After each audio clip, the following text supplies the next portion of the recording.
Good morning, everyone. Welcome to Sessions on Faith. Now, how many of us have struggled with this thought? I don't know if God can do a miracle in my life because I just don't have enough faith. Now, thinking about that quote, I remember the story when my twin girls were about 2 years old. And it was always once or twice a week, it was daddy's turn to bath them and then to wash their hair. And I had this thing that I did with a jug of water and I shampooed their hair. And then I said to them, I need you to trust daddy, to tilt your head back, and I'm going to throw this water over your hair and your eyes will not burn.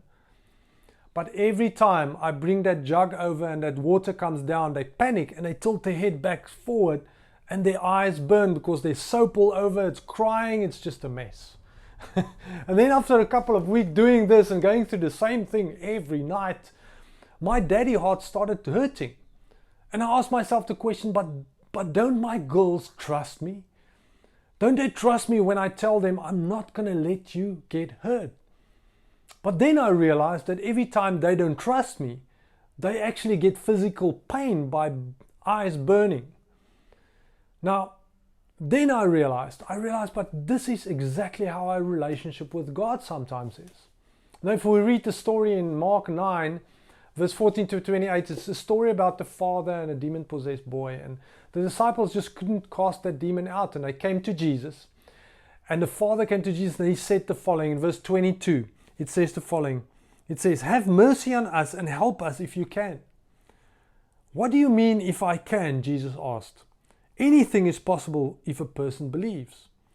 The father instantly cried out, "I do believe, but help me overcome my unbelief."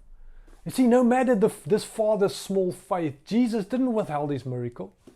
Jesus always healed everyone who came to him, no matter the position of their heart or the condition of their heart.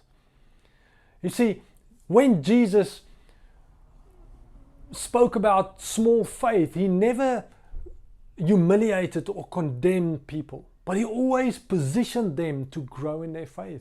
Because the Bible says without faith it's impossible to please God. Now maybe this morning you're listening to this message and you realize that, wow, maybe my faith isn't always like it should be. Maybe when I get to a place, I love God and I trust him and I know he can do a miracle, but every time I get into a situation I panic and I back down. Now, I want to encourage you, no matter how small your faith is, God will never withhold your miracle. You just need to trust him and trust his goodness in your life, and you will see so much more of God every time you trust him. May you be blessed today.